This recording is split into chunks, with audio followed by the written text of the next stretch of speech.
Welcome to Film at 50, a podcast that celebrates semi-centennials in the world of cinema. I'm your host, Brian Rowe. Very excited to welcome Brandon Stanwyck back to the podcast today to talk about a big one of the all-time most acclaimed, I would say, Vincent Price horror films. We're talking Theater of Blood today to wrap up our month of terror on Film at 50. How are we doing, Brandon?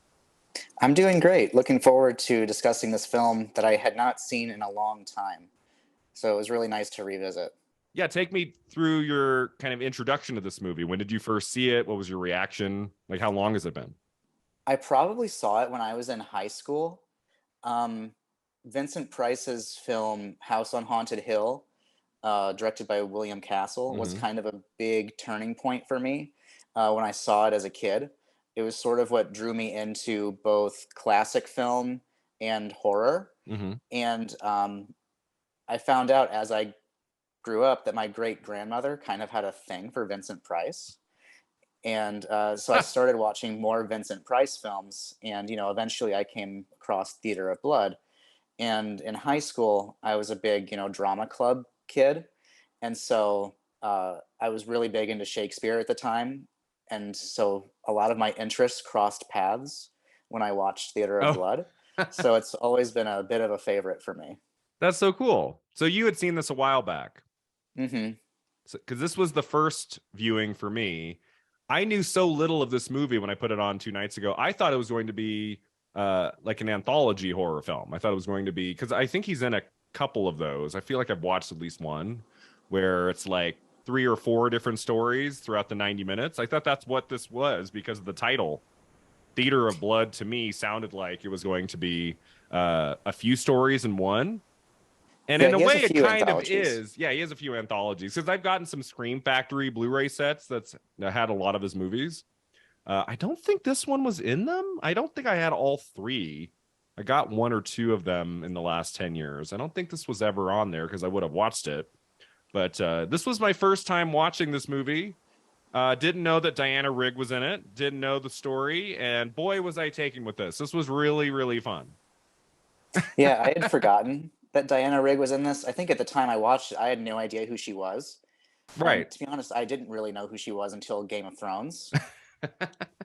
So going back and watching this now and seeing a young Diana Rigg was really quite something. Yeah, she is gorgeous in these early films, this and On Her Majesty's Secret Service and Avengers and all of these TV projects, movies she did. And then it's like most people then rediscovered her on Game of Thrones many decades later. She doesn't exactly look the same in Game of Thrones as she does in her early work. So like if you're not paying attention, you probably wouldn't even know it's her because she's so much older on Game of Thrones. But the acting is still just like perfect, like all the way to the end, including Last Night in Soho, which I'll talk about at the end of the episode or final film. But yeah, so this movie, I feel like it has its place in the realm of everyone's favorite Vincent Price movies.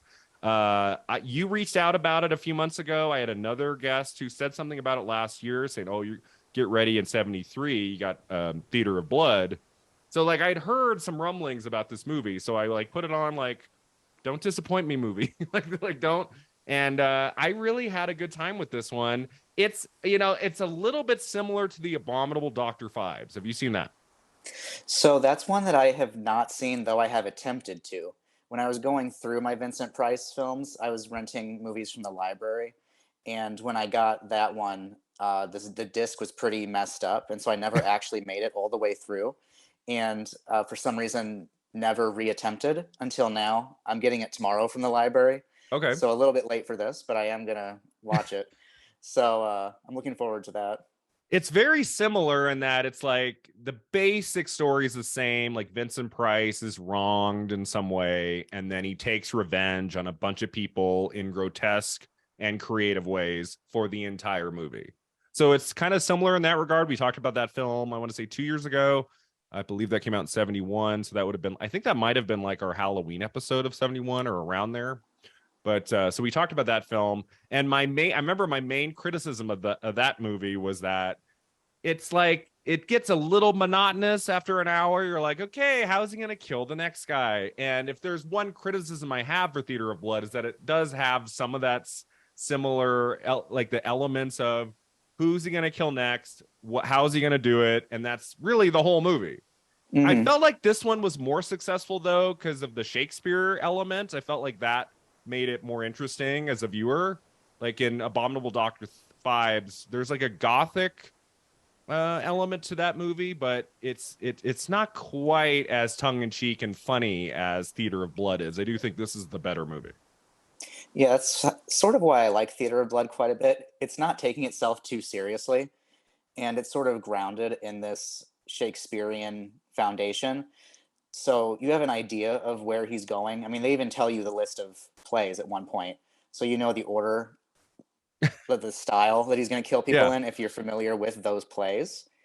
And I think Vincent Price is just having a ball with this. I mean, I had read that for years he had been trying to be taken seriously as a stage actor, do Shakespeare and all the other classics, but his horror background had sort of pigeonholed him. Mm-hmm. And so this was an outlet for him to sort of prove that he could do it.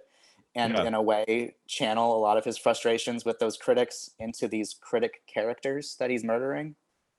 Yeah, absolutely. I think you can tell how much he's enjoying this. Like that he's at a part of his career where he can't really do like a formal dramatic Shakespeare adaptation. Mm-hmm. Like I find these careers so interesting. These actors I mean, he started in drama. Like he's in Laura from 1944, and if you look at his early work, he's not horror guy. Like he starts off Yeah. doing other stuff. It's like how Leslie Nielsen transitioned from a dramatic actor over 30 plus years to suddenly he's the comedy guy, and that's what he did until he died. Same thing with Vincent Price. I feel like by 73, he is so pigeonholed. You see his face and you think, okay, it's going to be a bloody horror film. That it would have been hard for him later in his career to show up in other genres. Although, if I remember right, he does show up in a drama called The Whales of August from 87 with Betty Mm-hmm. Davis. He's in that. Yep. So Yeah, I've there seen that might one. be exceptions, but for the most part, like I would say post the 1950s, most of what he makes is horror and genre films, and that's what he's getting hired to do. And Boris Karloff, same thing. Bela Lugosi, these guys, they find success in a genre, and it's really hard to come back from it. And some people are able to start or kind of work a lot in that genre and then break free. I feel like the most recent example would be Jamie Lee Curtis, who got her start in horror and continued doing horror. She just was in a bunch of new Halloween movies, and then she just won an Academy Award. so, Right. so some people are able to like kind of do this and that, but Vincent Price couldn't really break free of that. And in the research I did on the movie, I read like, did I read like this is his favorite film he was in because he got to do all the Shakespeare stuff? Like that Yeah, I to think him I was read that too.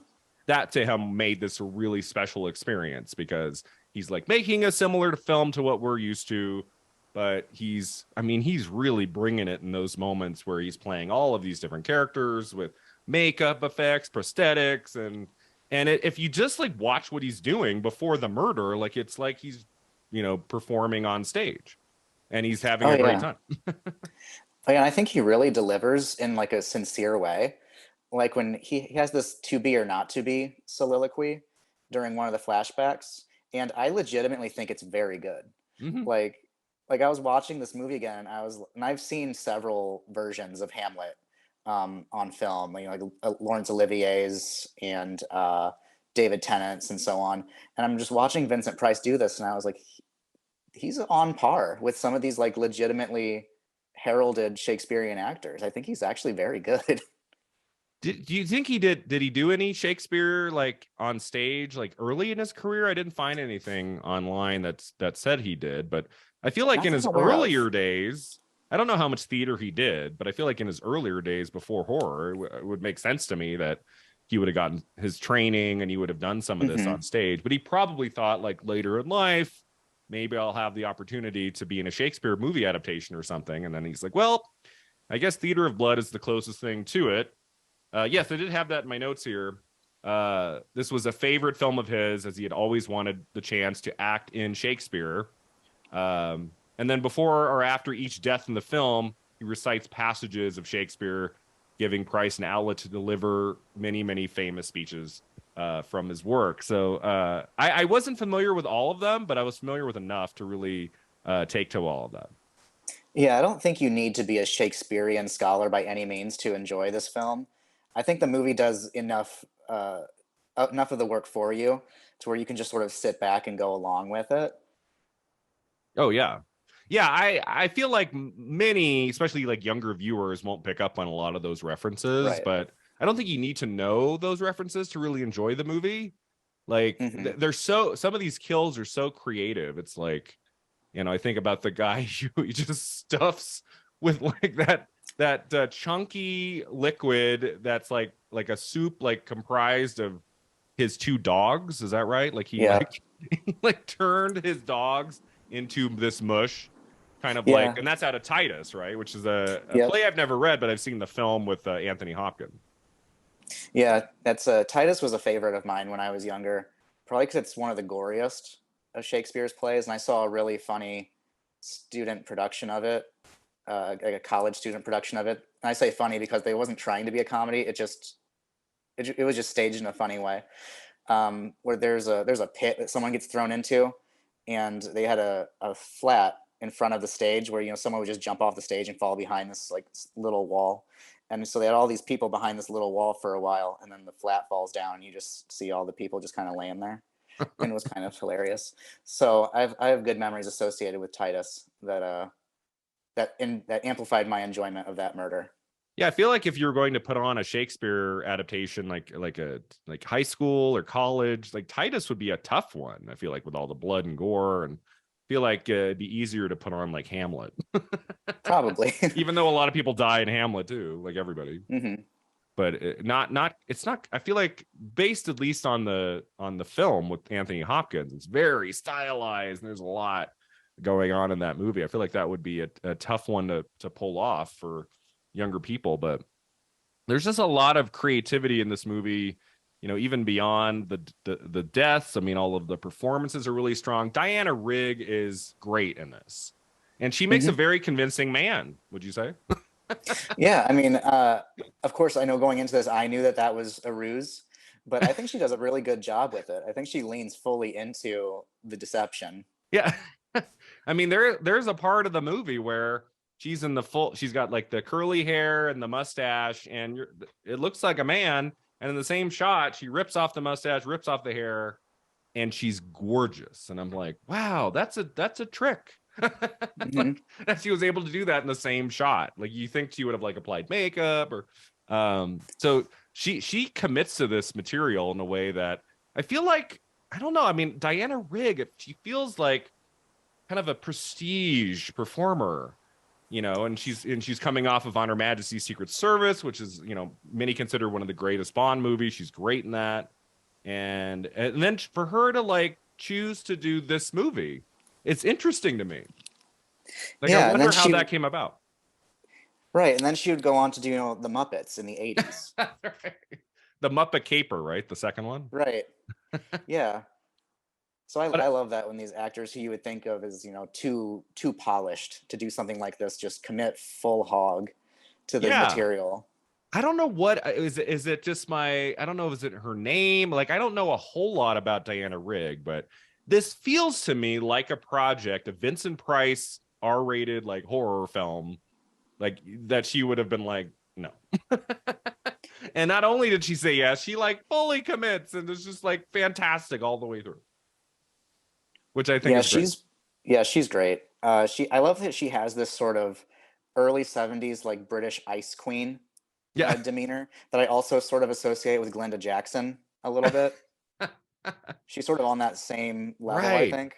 Yeah, like I kind of put Diana Rigg and Glenda Jackson on a similar level. Like I think of them in similar ways, but I can't imagine Glenda Jackson being in a movie like this in 73.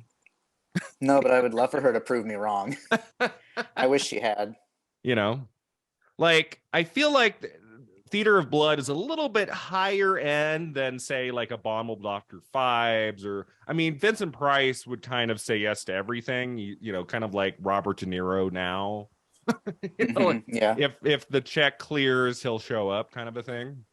I feel like Right. Vincent Price would take any work in 72, 73. And but this, because of the Shakespeare part of it, like I feel like this is a higher end to those horror films he was making around this time, because he's it done seems some more personal. he's done some clunkers like Dr. Phibes Rises Again. The Five sequel, which we talked about last year, is not very good. Okay. And he signed on to that, and he said, "Okay, check cleared." So this seems to be a little bit more of a passion project, and I'm sure Diana Rigg looked at it and said, "There's something more to this than just, brutal killings of people." I also just love the idea of like the whole movie is just like these critics like go after him, like are negative to him, and he says, "Screw you, I'm gonna kill you." Like, I've always wondered, like, has there been a movie about that? Like I was like, wouldn't that be weird if there was a movie made about like an actor or a director who goes berserk and just kills film critics? Like, it has never really been done. I was like, yeah, but that movie wouldn't do very well financially. Critics probably wouldn't like it. Right. And then here we are with Theater of Blood, which is kind of about that in some ways, not film, but in theater, and all of these people just getting massacred in these horrific ways because they didn't say nice things about Vincent Price's character, Edward. I found it Right, really because interesting. they didn't give him an award. They didn't give him an award, so Is that it's just that they didn't give him an award. It's not about reviews. It's just like the award. Well, I think it's a little bit of everything, but I think the award was sort of the tipping point for him because he has that moment. There's that flashback where he confronts them and he accuses them of giving the award to some young mumbling person, which I think is meant to be a jab at like people like Marlon Brando and James Dean, who are looked down upon by the more classically trained actors Yeah. for not having good diction and things like that. I think Vincent Price's character is meant to represent the Laurence Oliviers of the world, who would probably scoff at someone like Brando, who just sort of mumbles and groans his way through his characters. Yeah. He made it work for him, and people loved it. But I'm sure the Laurence Oliviers did not. Yeah, and I think it works for this movie because Vincent Price was also not really looked at as a great actor by most critics. And like, did Vincent Price win a prestigious award of any kind? Like in film, I don't think he. Maybe he won. Maybe he got like an honorary something like at the end of his career. I don't think he got like an honorary Oscar. I don't think he really got nominated for things like. So I feel like if like a really like awarded actor had played this role, I don't think it would be as good. Like if it was like a Marlon Brando or if it was someone who was really well respected in the industry, I don't think the movie would work as well. I like that it's someone like Vincent Price who in real life wasn't really respected by critics and got awards. Right, like the thought did cross my mind. What would this movie look like if Laurence Olivier had played this part? And I don't think it would be that good. I think it would be a bit of a head scratcher. It makes sense that someone like Vincent Price is playing this part. Yeah, Laurence Olivier. So he was in Sleuth at the end of 72, and he gets an Oscar nomination for that. I think he won something where I remember I said once that I think he was in second place behind Brando. Like he might have been in second, Laurence Olivier, because he won, I think, was it BAFTA or he won something that Brando didn't get along the way. I can't remember what. So he's at a really good place in his career at this moment. I don't think Theater of Blood would have been a good career move. No. And he is my winner for Sleuth, for what it's worth. He's my favorite in that lineup. Oh, of the five, you would vote for Olivier over Brando? Yeah, in that lineup, I prefer Olivier, actually. I might have really voted like Sleuth. Instead of Brando, I might have voted for Al Pacino, but he was in supporting it. Right. Yeah. But take me through like beyond this movie. Like you said, House on Haunted Hill. Are there any other Vincent Price movies you've seen? Like any other history you've had with him, like in terms of his other roles, or are those kind of the two big ones? House of Wax is a really big one. That's a good one. I remember buying House of Wax. It was like one of my first DVDs that I had purchased for my own like collection when I was a kid. Because I think I found it at like Walmart or something for like super cheap. Yeah. But to me, that was a huge score. So I really like that one. He's in the original version of The Fly. Yes. That's like 58. The Fly too. Yeah, I think he's also in the sequel to The Fly, which is fun. Is it called Return of the Fly? I want to say. It might be. I'm not positive. But he also does some Roger Corman films, like some adaptations of Poe. Yeah, Edgar Uh, Allan Poe adaptations are great. Pit and the Pendulum is really good. yeah, Mask of the Red Death is Hmm. gorgeous. So he has quite a few really good ones throughout his career. There's, of course, a handful of clunkers, as we had said Oh yeah. earlier, but some of them are really quite good, worth checking out.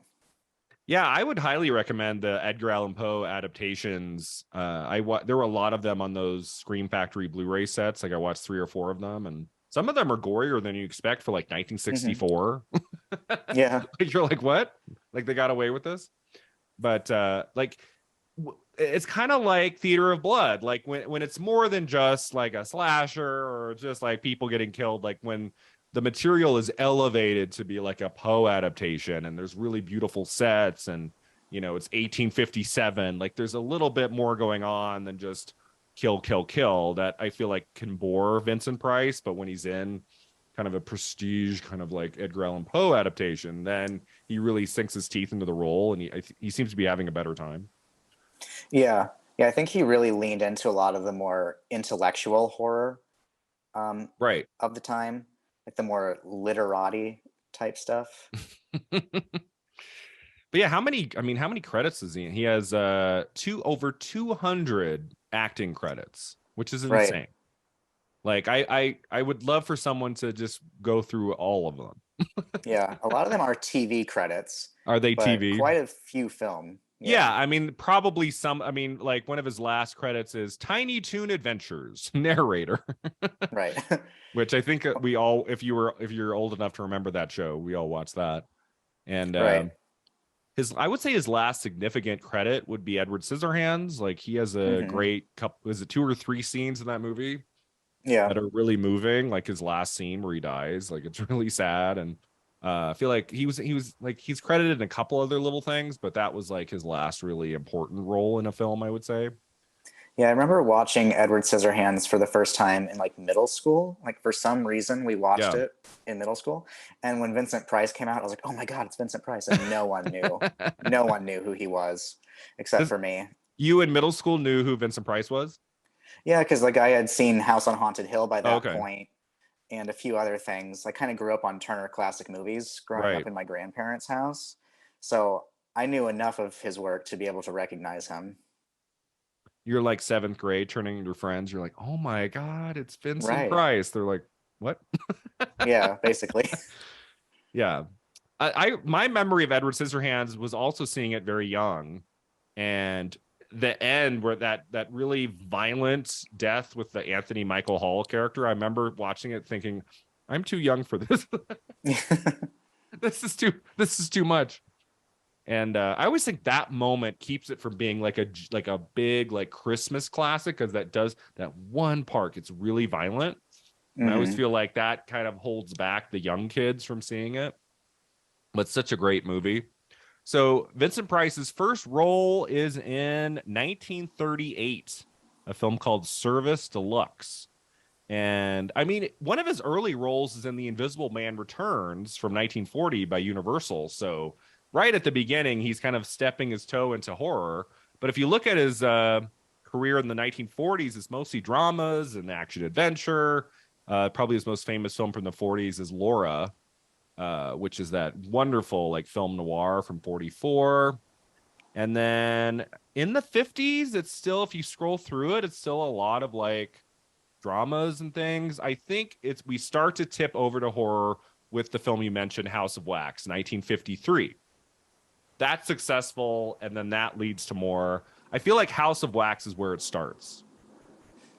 Yeah, it seems like it. And House on Haunted Hill might have been the thing that solidified him, Yeah. his And then time with William Castle. yeah, and then from 53 to 58, it's a lot of TV. It's very few movies. It's a lot of TV stuff. And then he's in The Fly, and then he's in The Tingler, and then he's in House on Haunted Hill, and all bets are off. And then we get into the Poe adaptations.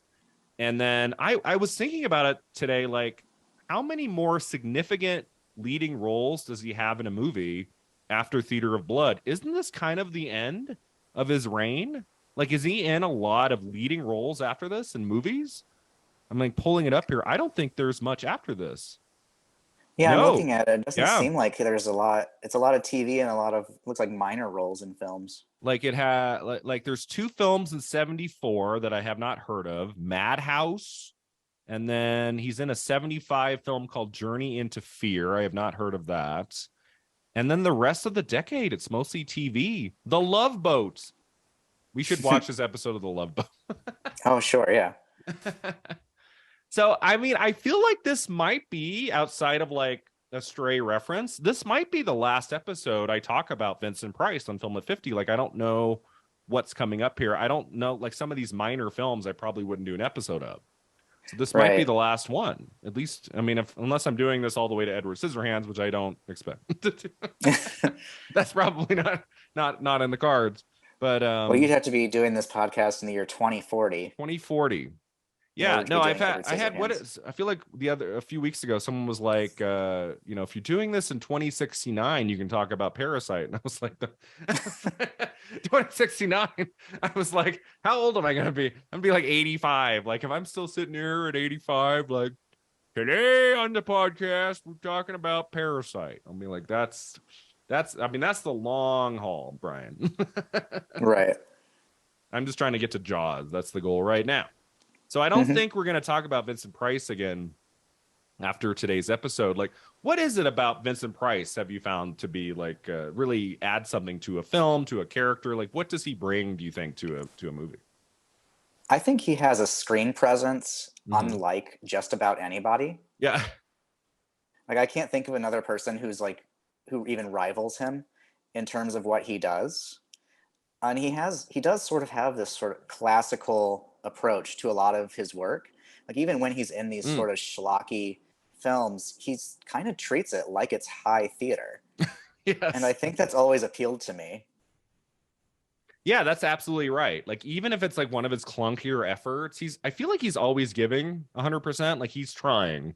Like, I've never seen him like sleepwalk through a movie where he's just like, oh, I'm just getting the paycheck and here I am. And like, he always has this like grin behind his eyes kind of a thing. He's always like, there's like this devilish grin there. And like he's going to convince you that whatever he is in is a masterpiece. Yeah. And I love his hair, his facial hair. I love his voice. His voice is so iconic. Like, you can just like close your eyes and listen to him talk and it's interesting. Right. Like, everyone knows his voice from Thriller.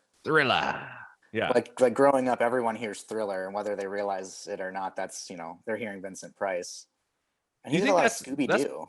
Oh, was he in Scooby? Did they do a voice on Scooby-Doo? Yeah, he played Vincent Van Ghoul. That would make sense. In several episodes. He was also in 1974 in the Carol Burnett Show as various characters. Like, he really would just show up in anything. I really like him in the Monster Club from '81, which I believe is the same director as this. Didn't I write that down? I think it's the same director. I have to look it up. But like, he loved to work. He was one of those actors, like, hopefully the project's good, but like, he just liked to work. You see this with actors all the time, that they die and then you're like, oh, they had 250 credits on IMDb. Like, like, that means like they're just like prolific and they're hustling and they're just working. And sometimes, once in a blue moon, they're in something that gets them some acclaim, gets some awards and stuff. But a lot of actors they never win anything. They don't get a lot of acclaim, and but they work for 50 plus years in movies and TV, and they keep at it. And the character actors, I really admire those people who aren't always, applauded at award ceremonies, but do really good work kind of unheralded. And I feel like he was one of those actors, although he's obviously very well known. Yeah, Roy Ward Baker also directed that film. Okay.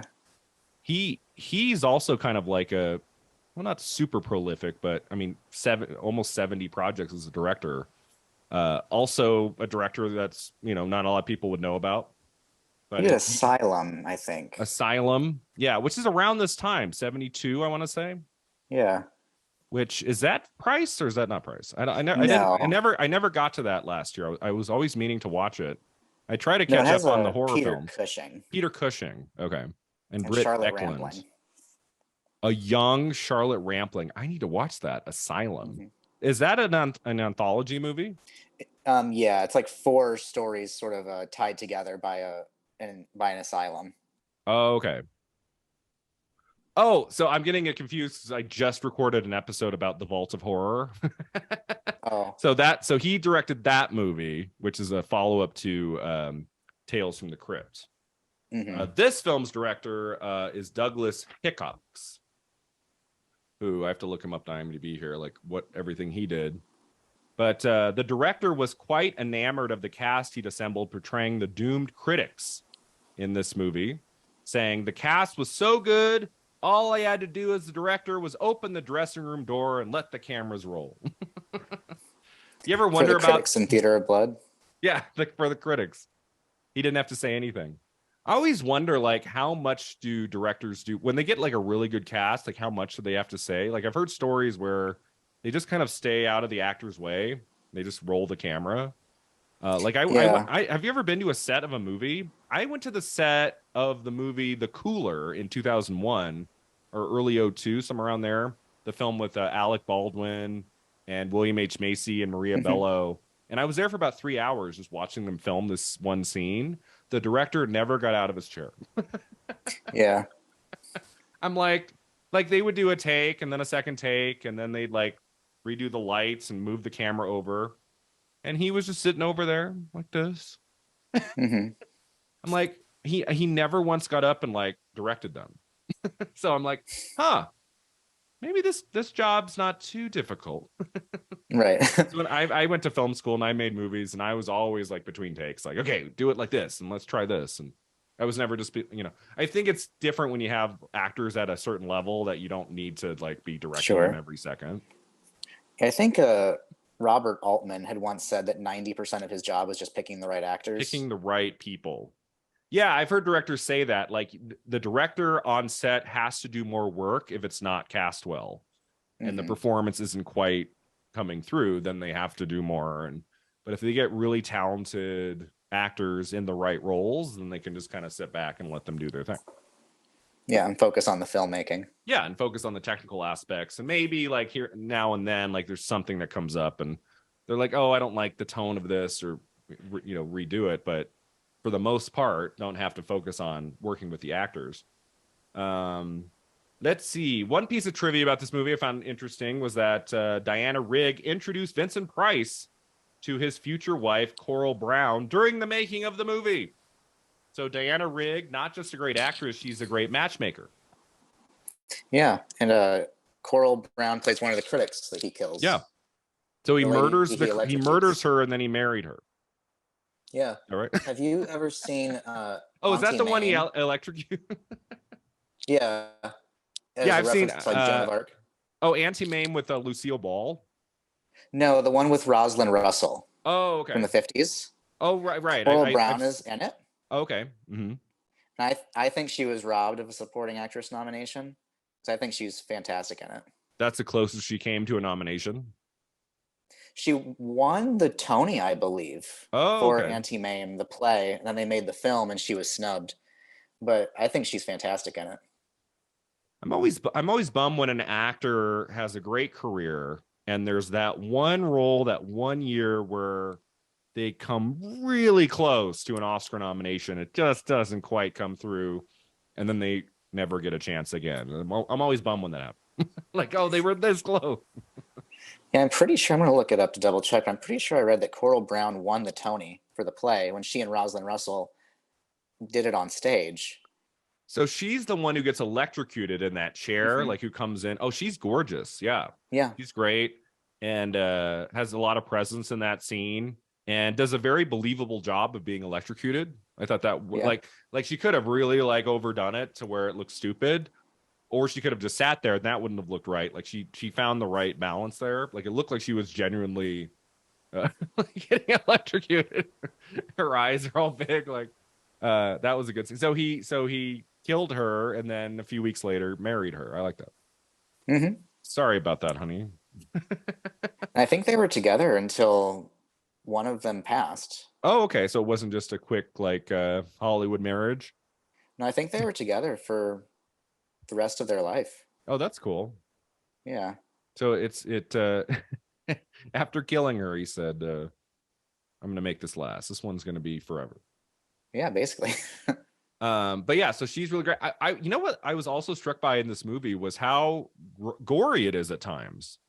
Like Yeah. you're not really used to seeing this amount of gore in a Vincent Price horror film up until this point. Like there's moments here and there in some of his other films. The Abominable Dr. Phibes is kind of grotesque at times, but nothing at this level of like a corpse being dragged down the road by a horse Yeah. and Coral Brown's face when she after the electrocution. It's pretty rough. Right? Like, were you Yeah, turned it's off at pretty all by the brutal. gore, or you thought it was the right level? Oh no, I thought it was pretty on point. Mm-hmm. Yeah, I thought it was good. I could have even used more perhaps, but I think it's used very well. Because we're at that point. It's like okay, now it's 73. We can't just keep making horror films that feel like they were made in 1962. Like we need to like kind of push the genre forward. And films in every other genre at this point are bloody and there's swearing, and it's like some of these early 70s like British made usually horror films like feel very much like set in the 60s kind of a thing, like where they're not really pushing the boundaries at all and it's very safe. And it's what I just talked about in the Vault of Horror episode. Like it felt like this movie could have been made in like 1957. Like there's just like nothing here. It's not scary, it's not bloody, it's like what are we doing here? Like it's 73. Like it's time, if you're going to make a horror film, it's got to at least have some scares in it, and we have to kind of stay with the times. And so I'm very excited that we're getting very close now to The Exorcist, Texas Chainsaw Massacre, and some of these things that are much more modern of the time than even a Theater of Blood, but I feel like is a little bit pushing the boundaries more so than some of Price's other movies at the time. It's still like Theater of Blood still kind of feels like it could have been made in like 70. Hmm. You know? It's not doesn't really feel like 73, but it's more so than some of his other films. Right. Well, it's also a British film from this time, so I wonder how Right. reserved it was in that way. And with a lot of these kills being based on Shakespeare, which is, more brutal than some people give Shakespeare credit for, I think they were able to lean into some of that quite a bit here. Yeah, and I really think this movie would have failed if they had not pushed the gore, because a lot of these moments from Shakespeare plays are gory, and that would have felt weird, right? Yeah. So I'm Yeah. happy What that they chose to go that way. Like I don't know what this movie would have looked like if they had made it in like 65. Like I don't think it would be as good. Like you needed some of No. the bloody moments. Hmm. Yeah, I think the 70s was the right time. I think Price was at the right age for it. Yeah, I think you're exactly right. I think like 60s Price might have been too young for this. I feel like he needed to make as many movies as he did to get to this place in his career. So that was really good. Let's see a couple other things. As I mentioned before, and this I found this online. The film is sometimes considered to be a spoof or an homage of the abominable Dr. Phibes. Similarities include a protagonist who is presumed dead and then seeks revenge, 9 intended victims, one of whom works directly with Scotland Yard and survives, themed murders rooted in literature, and a young female sidekick. So if you watch the two back to back, you would see a lot of similarities. Like I watched it a year and a half ago or more, and I was like, oh, this is kind of like Dr. Phibes. So if you like this movie, that might be the next Vincent Price movie to check out. Yeah, I think I will. It's very It's the one that stylish. Oh, I skipped. you said you're renting it, right? You're getting it Yeah, I'm soon. gonna get it tomorrow from the library. Okay. They have a DVD at the library. Yeah, it's a combo. It's that film and another one. I can't remember the name of. It's not a Vincent Price film. It's just another movie of that same vein. So I might check out whatever Oh, that second cool. one is too. I think it's Scream and Scream Again, I think is what it's called. Scream and Scream Again. Yeah. Movies with That's the names like horror Oh, he is in it. films with the word "scream" in it before '96. I feel like have a struggle in their legacy. So he is in it. Vincent Price and Christopher Lee and Peter Cushing are in this film. Is that like 71, 72? I 70. vaguely 70, like I might have watched it, but I don't remember. Yeah. It's about a serial Might have been killer right who before the drains his podcast. victims of blood. I love these guys who just keep like showing up in horror films and often together. Like Peter Cushing and Christopher Lee are in a lot of movies together. And then for Vincent Price to show up, it's always really exciting when you get like two or more of like the really iconic horror stars and they're in the same movie. That's always cool. But what really, I mean, there's some really cool stuff going on in Theater of Blood with all of the Shakespeare references and things, but it kind of surprises me how well this movie did critically. Like, I mean, currently on Rotten Tomatoes with 40 reviews, it's at almost 90% positive. Like, it's a very bloody movie. It's like you think that some critics would be turned off and say no, but I think a lot of them recognize that this is a little bit more of a dark comedy than it is like a straight like horror film. Yeah, Like, I wonder how that's many. the tone. Yeah, I wonder how many of those reviews are from the time versus how many are sort of retrospectives. Yeah, 'Cause they I have might a all be feeling now. Yeah, I have a feeling this film aged better. Right. I can't imagine it was super beloved in its day, but I have a feeling critics now probably like it more than the critics then. Right. And I think a lot of people writing, more modern reviews of Theater of Blood today, they've seen a lot of Vincent Price movies. And I think it's pretty easy to tell this is one of the better ones. Like if you were to watch like 20 of the big horror films he made from like House of Wax 53 to Theater of Blood 73, this would be in the top 5, I think, for most everybody. Like it'd be weird for someone to make a top 10, top 20 Vincent Price, and this is not on the list. Like that would be surprising to me. Like if you had Dr. Phibes Rises Again, I'd be like, what's wrong with you? Yeah, Theater of Blood would only be omitted if someone just hadn't seen it. Right. Yeah, and that's kind of the, before 2 nights ago, I hadn't seen it. Like I didn't even know what it was. So but it definitely has a legacy. Like there's a lot of people who still bring it up, and it's not tied to any sequel. Like most of his famous movies, even like Pit and the Pendulum doesn't necessarily have a sequel, but it's kind of in that arena of Poe adaptations. And then, Abominable Dr. Phibes is a sequel. The Fly has a sequel. So he's in some like mini franchise kind of things, whereas Theater of Blood, right, is not tied to any other movie. It's just its own thing. So that makes it harder, I feel like, for it to stay alive 50 years on, especially for an iconic kind of horror star who's tied to other things that have more sequels and more installments. Yeah, it's got Shakespeare, but that's about it. Are a lot of Shakespeare scholars watching this movie? I would hope so. It's time for a look at Theater of Blood. That title is like perfect. I don't know what else this movie could have been called. Like that's the perfect time, right? Shakespeare Murders, like it wouldn't work. Like Theater of Blood, it doesn't really tell you what it is. Like you're not like, okay. But you watch it and then it's perfect. Like I was like, is this going to be an anthology film like set around like the theater world? Like that's what I was thinking going into this. And then I'm like 30 minutes in, I'm like, oh, this is just one story. Okay. Because I really do try not to read up. Like I did my notes like after I watched it yesterday, and I tried like to go in cold. Occasionally I've seen the movie. Like I've seen some of the early 70s stuff, but I would say every month for the podcast, maybe 3 of the 4 I have not seen. So that's what makes this exciting for me. I don't want to just watch a bunch of movies that I've seen. Like if I were going to do a podcast on movies of the late 90s, that would be boring to me because I've seen them all. Right. Like maybe one every 4 months would be a surprise, but mostly. So it'd just be me like just talking about, well, here's another nostalgic, kick in the pants. I like discovering films for this podcast, Film of 50, that I haven't seen. And this is just another one to add to the list.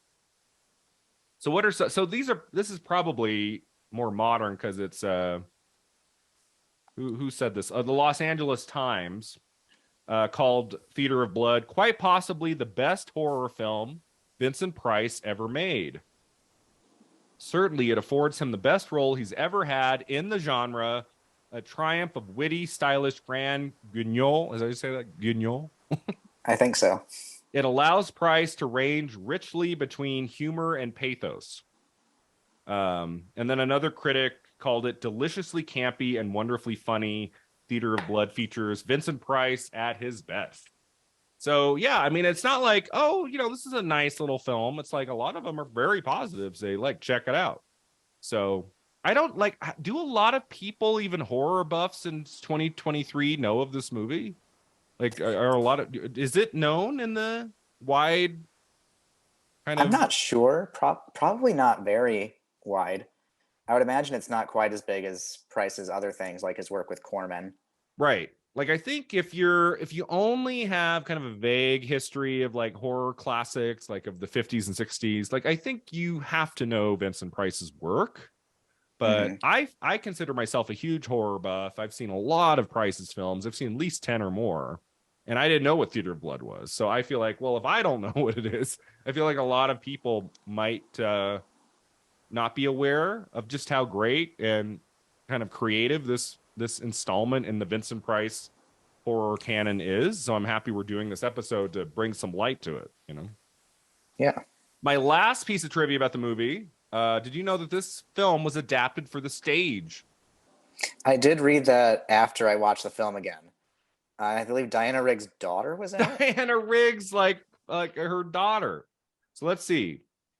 So it was adapted for the stage by the British company Improbable. Jim Broadbent, Oscar-winning actor Jim Broadbent, played Edward, and Rachel Sterling, Diana Riggs' daughter, played Lionheart's daughter.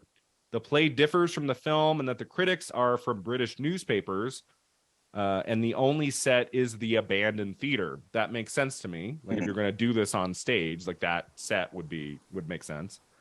And they also had the play set in the 1970s. It's not modernized. It's not today. The adaptation ran in London at the National Theatre between May and September of 2005 and received mixed reviews. But I mean, it hung on for a few months there. So I would love to see that now, having watched the movie. Wouldn't Yeah, I that be bet Jim interesting? Broadbent was. I bet he was great. Even if the Jim play was Broadbent. so-so, I bet he delivered. He probably, I mean, it's got to be hard to step into Vincent Price's shoes, like even on the stage. Like, I mean, that would be a lot. Like, oh my God, like Vincent Price did this. I got to really, you can't just give it 50%. Like, you have to really bring it. I am curious, like the first hour plus of the movie, I'm curious how they incorporated everything that happens just in that theater.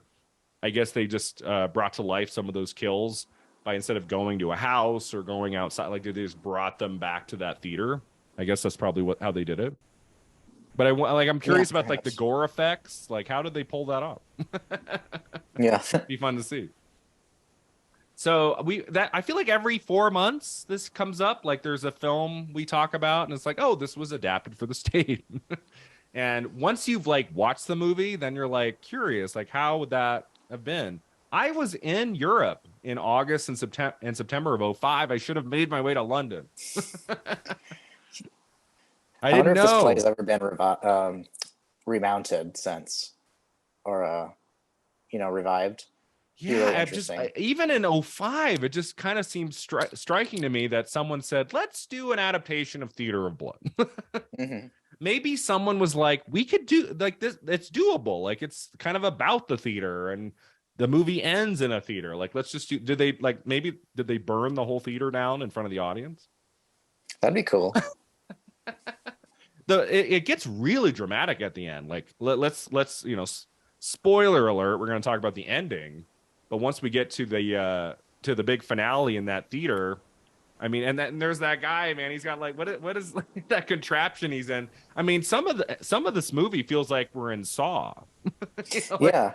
that last contraption, it's like a mix of Saw and the laser contraption from Goldfinger when he's like strapped to that chair. Yeah. He's about to get his eyes gouged out by Yeah, that and isn't it machine. like it's like a machine that's gonna like it's like gonna hit him in the head and like gouge out his eyes and kill him, Yeah. and he's freed with 1 second to spare, Sure. Yeah. right? Like good timing there. But it's very like big and grand ending. He lights the theater on fire. Diana Rigg like dies in his arms, and then he like goes up to the top of the theater and he's holding her dead body, and he's just like, oh my God. And everyone's standing Yeah. outside and watching him, and then he falls to his death inside the theater, which is completely on fire. It's a very big ending. It's not like a Yeah. womp womp like kind of final death or something. Well, it's very it's King Lear Yeah. basically, which is what the eye gouging is from.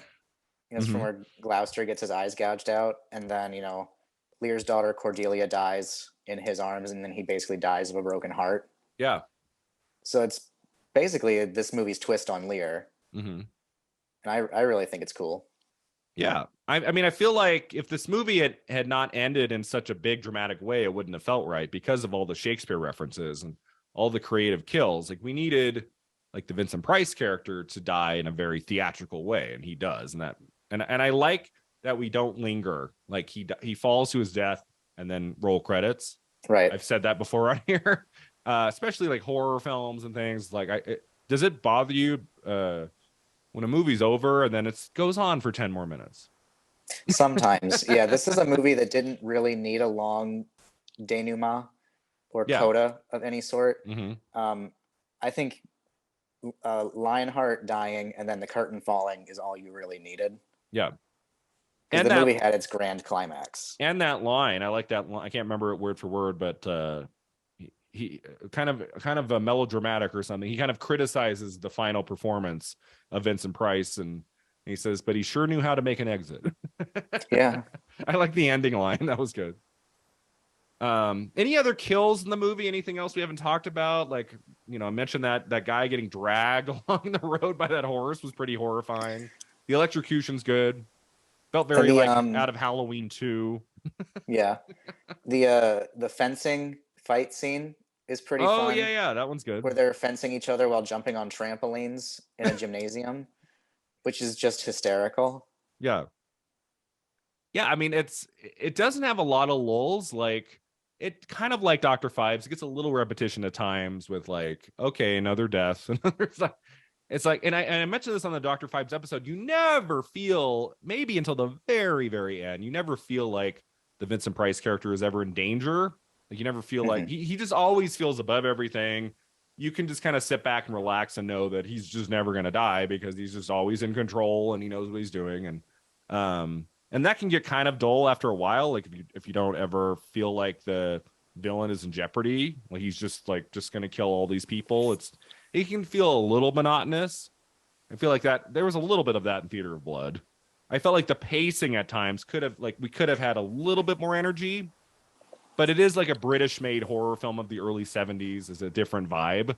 So I kind of went with it on that level. Yeah, and they're not all super gory, like the critic who gets drowned in a barrel of wine. That's right. It's just The such a critics don't posh way fight, to they don't die. fight back. The critics do not fight back at all. Like that guy especially. He's a Hmm. big dude, and what is it, two people like kind of pushing Yeah, him into this barrel of wine, and he's it's just like like, two "Oh, guys in Diana oh Rigg. no, oh no," and you're like, "Dude, put up a fight." They're too posh and British to fight back. Like he doesn't even like put out his arms. He's just like, "Oh," into the wine. Hmm. Maybe he wanted a taste, and then went and then Yeah. decided maybe he made the wrong choice. But yeah, no, it's a lot of fun. It's very creative. If you're a fan at all of Vincent Price's work, if you haven't seen Theater of Blood, check it out. It's not like the most easily accessible movie. Like it's was it on Amazon to rent? I'm trying to remember how I watched it 2 nights ago. You kind of have to look I for it. don't. It's not just like Yeah, it's not everywhere. your public library might have it. Public library. Was it it was this or the Vault of Horror? Like IMDb said it was on Tubi and then it wasn't. It might have been this Oh. one. And IMDb is always very accurate. Like if it says like how to watch and it says Tubi, like Hmm. that's never failed. And I clicked on it and it just took me to like the main page and they didn't have it. I searched for it. Maybe it Uh, left that day. maybe it was that You day. just missed it. I just missed it by an hour. Um, but I'm trying to think. I know how I watched it. I watched it. It's on YouTube, uh, free with ads. So I Okay, every 10 minutes had to watch a 30-second ad, that's okay. which it could have been worse. Tubi. Do you watch much on Tubi? Like sometimes if you Hmm. get just the wrong movie, man, they take it's longer breaks. Like it'll be like 20 minutes a movie, and then they'll Yeah. show 6 ads. And some of them are a minute, and you're like on Hmm. ad 6 and you just want to hang yourself. You're like, Right. come on. 30 seconds I can handle. Like, I've been on YouTube in the last couple weeks. I've clicked on a video. It's happened twice where it was a minute long ad and it didn't let me skip. I couldn't believe it. Yeah, it's pretty cruel. It's been Like, happening a lot lately. 30 seconds is like my max. If it's like a 5-minute clip of something and I have to sit there for a minute ad, I just say forget it. No, the best is when it's like a 23-second clip and then there's like a 30-second ad before I can watch it. That's my favorite. Yeah, the ad is longer than the clip. It's like, no, wait a second. But yeah, Theater of Blood, great Diana Rigg performance. We're going to talk about her a little bit more at the end for our Beyond the Flick segment. It makes me want to see more of her work. Like, have you seen The Avengers? Like, I haven't seen that show she did. Like, I've seen clips maybe of it. But no, I've never seen the show, The Avengers, that she did. It's like a spy show, isn't it? It's like a spy show. What is her name? Like Peel. They made a really bad adaptation of it in the 90s with Ray Fiennes and Uma Thurman. Right. I'm familiar with that one. Which I had never seen. In 2018. Every year I pick an actor to see their work in full, and I picked Sean Connery, who, outside of James Bond and The Untouchables and some of his later stuff, I had like not seen like most of what he did in the 70s and 80s. And I was like, oh, this will be fun. Outland, a science fiction film he did in 81, is great. That was one of my discoveries.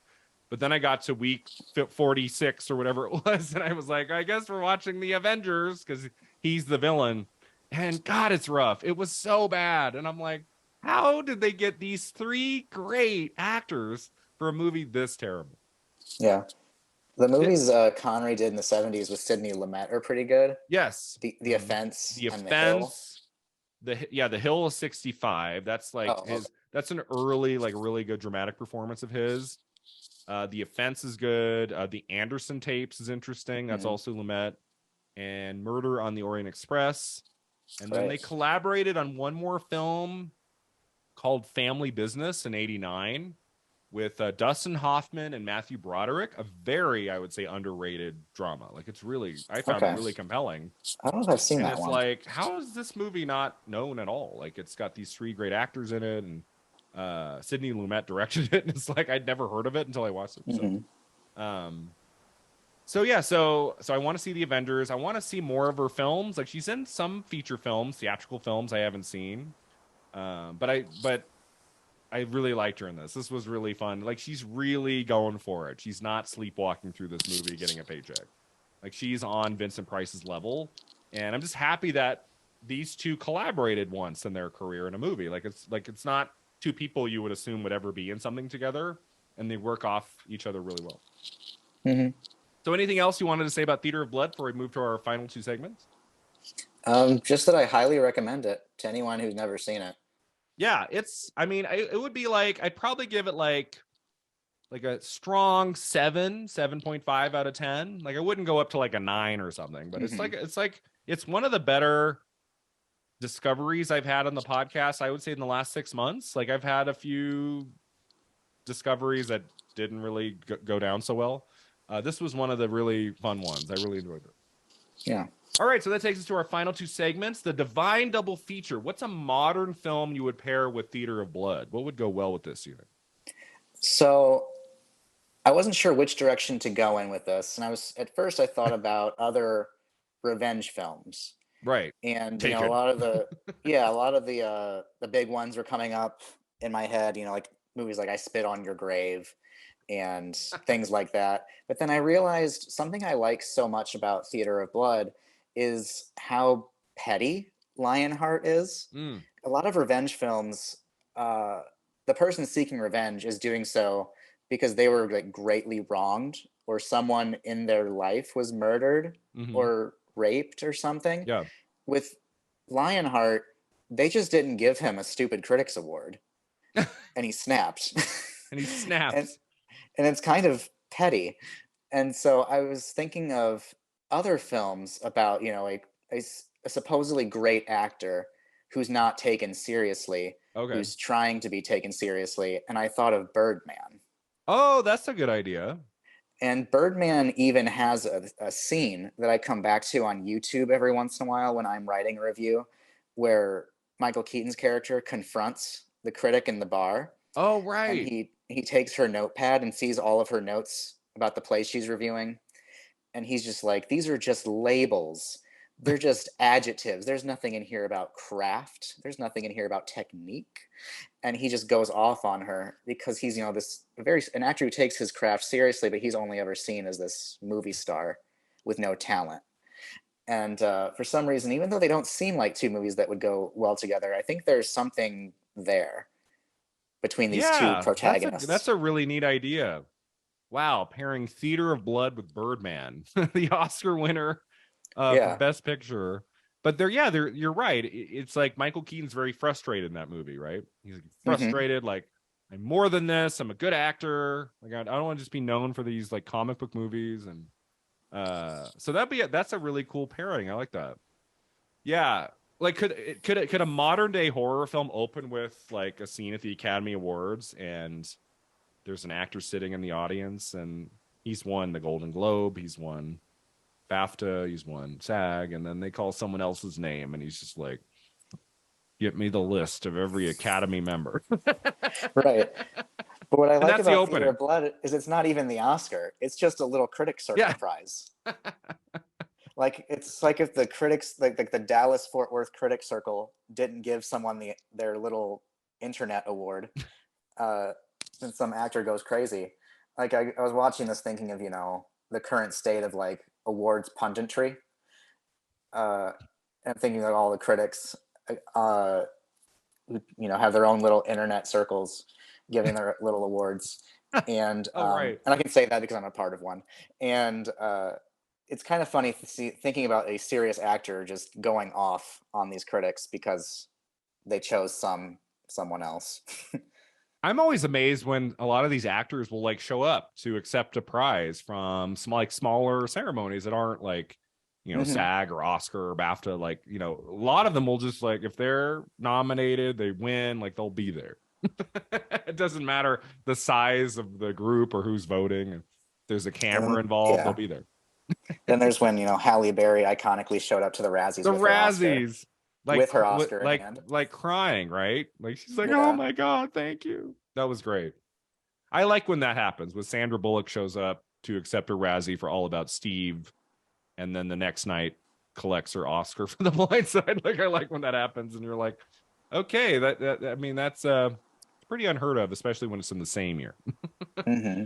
But would you be first in line if finally, like in her mid 80s, Glenn Close just makes a movie about her killing every Academy member? That would be hilarious. Or every person Like who's won the Oscar instead of her. it's yeah, no, it like opens with like her on her 11th nomination and she's the shoo-in to win for supporting actress and they give it to someone else and she just snaps and it's Hmm. 90 minutes of her just going berserk on all these like other actors, Academy members, and it's like just her full on like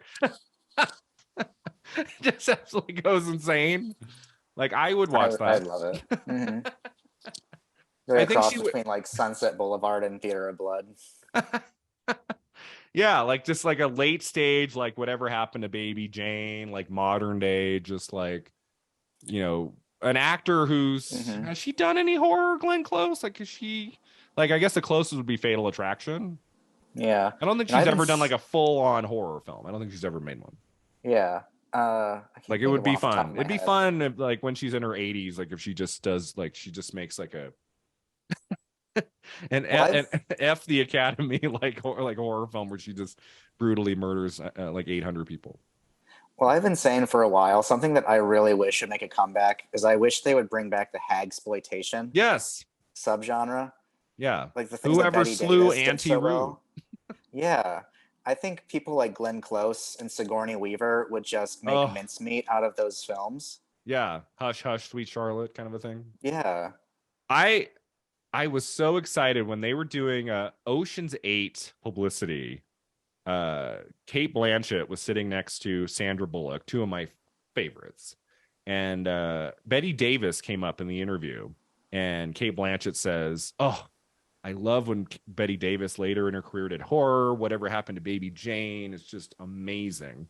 She looks at Sandra Bullock and she goes, "Hey, you and me. And Sandra goes, oh yeah, no, we could do that. That'd be fun. Like Sandra Bullock and Kate Blanchett doing a modern day whatever happened to Baby Jane. And That'd be great. I'm like, okay, is anyone hearing this? Like, obviously Blanchett would play the Betty Davis role. Yeah. And Sandra would be in the wheelchair. I don't think it would be the other way. That's but the way I'd watch it. Yeah. But then again, it's like, well, maybe better to pair them in a late stage horror film that's just its own original thing rather than remake a classic. So there could be that too. But yeah, I'm like, do a lot of like aging actresses now like show up in horror films? Like you don't really see that anymore, right? They don't really. There's not really an. I mean, I guess maybe Netflix or something. I don't think that's the kind of movie that would get people into the theater now. Like to see like a big movie star in her 60s or 70s showing up in a big horror film. I don't think that would get people in the theater. Oh, Helen Mirren has done a couple. Helen Mirren. She did that one. I was really bad. I think it's like a haunted house. Stopped it. That one about Winchester.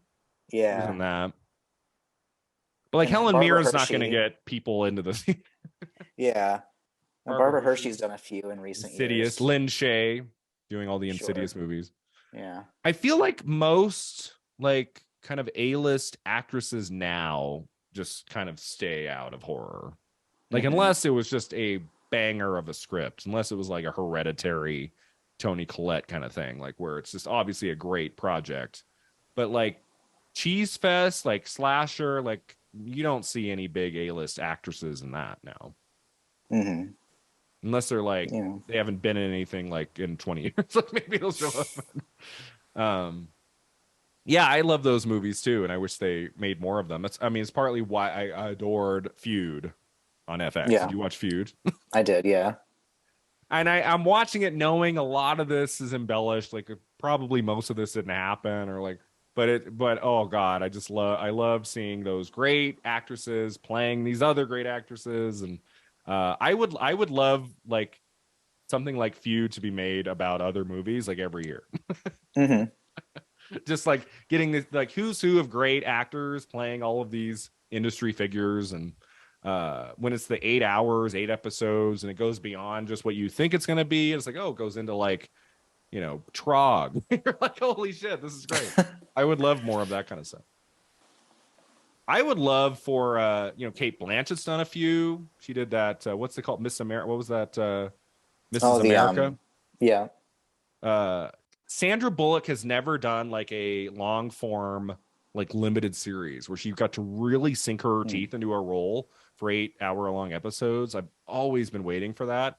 I mean, Julia Roberts has done it now. Meryl Streep was in Big Little Lies.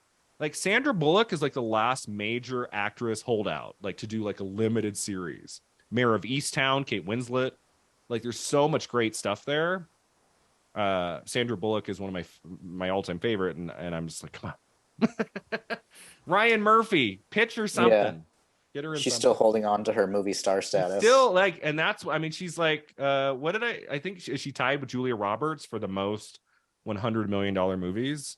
And with The Lost City hitting $100 million, she's now had a $100 million movie across 4 different decades, which is really cool. Oh, okay. So what would those be? Those would be Speed. I think While You Were Sleeping might have hit 100. Interesting. And then The Blind Side, of course, made a ton of money. Proposal made a ton of money, and then Gravity. So she's had at least one for 4 decades, which is really cool. Like not a lot of people can say that they have that. She's taking a break right now. I don't know what she's doing right now, but hopefully she comes back at some point. So my choice, speaking of the Divine Double Feature, my choice, I went with the Shakespeare route, and I chose The Tragedy of Macbeth starring Denzel Washington, which I thought was very strong. And I thought it'd be interesting to pair Theater of Blood with like an actual Shakespeare adaptation that's got blood in it. It's not super bloody, but obviously made with great craft and excellent performances. And I was really taken with that film from 2021. I would pair it with The Tragedy of Macbeth, but you could probably pick 5 other adaptations of the last 10 years, and those would be interesting as well. Yeah. Like Julie Taymor's Titus that we talked about earlier would be an interesting pairing. Especially since there's that long segment that's, playing on Titus in Theater of Blood. That would be interesting, too, to pair up with the film from 99, Anthony Hopkins, Jessica Lange. Great style in that movie. I really take to that film. It's really good. Yeah. All right, and our final segment, Beyond the Flick, just a few final words about Diana Rigg. So, what else have you seen her in? You've seen her in Game of Thrones, Yeah, Game of Thrones is sort of where I learned who she was, right? because she doesn't have a huge, extensive filmography. Like, I know I've seen On Her Majesty's Secret Service Mhm. years ago when I was going through the Bond films, but at the time I would have had no idea who she was, so I wouldn't really have been like specifically watching for her, of course. Right. And I've seen The Hospital, but I was Mm. focused on George C. Scott, and Yeah. so I have very little memory of her in it. So unfortunately, when it comes to her film career, the only thing of note that I can really speak to is Last Night in Soho, Yes, which I which finally watched yeah. recently. What do you think of that film? So I've only seen it once back when it came out, and it didn't really quite click with me as a film, but I thought she was super fierce in Mm-hmm. it, Yeah, kind of especially in the creepy. end. Yeah, the like last act of that film, she is amazing. Even if I didn't have the most glowing things to say about the movie overall, I thought she was incredible.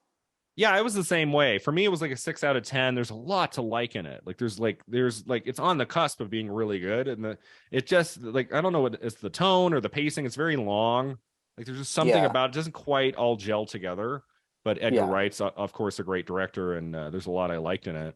And yeah, one of my favorite things about that movie was the Diana Rigg character and her performance. It like she takes a kind of a small role and makes it into something that's really memorable, and that I think she died in the summer of 2020, and then the movie opened in the Mm, fall of 2021, like a year and a half later. So this was like the last thing she did, and very few yeah. actors get that. Like very few actors get like a really good last role in a movie. And Diana Rigg, even though there's a lot of parts of her career where she doesn't have a lot of titles on her resume, a lot of TV. Like her last thing is a really good role in a theatrical feature film by Edgar Wright. Hmm. That's kind of neat. Like not many Yeah. actors get that. It's a very bold film. Like I remember Yeah. thinking when I watched, even though I wasn't caring for it at the time, I thought this might play better on rewatch. Mm. Like after having a ground, like a basis for what Yeah. it is. Like. I wonder if it'll play better whenever I go to eventually rewatch it. Mm-hmm. But her performance, I'm sure, will hold up, if Yeah. not grow on me even more. It's a very ambitious film. I liked a lot of it. Yep. If you haven't seen it yet, definitely check that one out. A great Diana Rigg performance. Yeah, I don't have much either. I mean, it's really the hospital. She's solid in it. It's not a very memorable role. It's like it's kind of No. more the George C. Scott movie, Yeah. but she's solid in that. And then obviously Theater of Blood and Game of Thrones. She's in 8 episodes of Game of Thrones. I want to say, is that what it said on IMDb? Like she's in like 8 episodes, but boy, does she like come off like really well. Like you remember her line readings and her performance and. Yeah. Um, She was nominated a couple of times for the Emmy. I my don't my recall if she ever won. Yeah, I think I looked it up. I think she was nominated for 2 or 3 Emmys for Game of Thrones, but she never Yeah. won. Like she's got a lot of like nominations if you look her up her awards and stuff. Like she was never nominated for an Oscar. She won 1 Emmy out of like 8 or 9 nominations. And this Hmm. is the film that I really want to see. Like this is the one I'm going to seek out. Because I love Alfred Hitchcock, I love Rebecca, I love Daphne du Maurier, I love that story. The 1940 film is so great. There was a 90s TV remake of Rebecca, or I guess you wouldn't call it a remake, maybe just a new adaptation of the book. And she plays Mrs. Danvers, Diana Rigg, and she won the Emmy for that performance in the 97 Rebecca. Yeah. Supporting actress in a miniseries or Yeah, a it's a special. great part. Have you seen that version? No, I've Oh, never okay. seen that version, but Mrs. Danvers is a great role. So, and I can just imagine that Diana Rigg was incredible in it. Yeah. Diana Rigg can just do so much with often a small character. And the role of Mrs. Danvers in the 40 version is so great that you know that she probably really sinks her teeth into that role in the Yeah. 97. So I would like to seek that out. But yeah, a lot of TV, Game of Thrones, like we mentioned. The line of hers in that show I remember is when she says something about figs, and she looks at a character and she says, "It moves the bowels." That's the line I remember from Diana Rigg in Game of Thrones. But yeah, the last film to talk about, of course, is On Her Majesty's Secret Service, which is a great Bond movie. It's like it's not maybe as like greatly remembered by many because it's one of the lesser Bonds. It's George Lazenby. I always wonder, I've talked about this before on the podcast, like what if instead of Sean Connery leaving after the fifth movie, You Only Live Twice, and then coming back for the To, 71 film, to Diamonds Are Forever, the one he came back for? Diamonds Are Forever. Yeah. What if his last film in the franchise had been On Her Majesty's Secret Service, and that was the one he went out on? That would have been really spectacular. But Diana Rigg and George Lazenby do have this chemistry in that movie. I don't know if Diana Rigg would have had great chemistry with Sean Connery.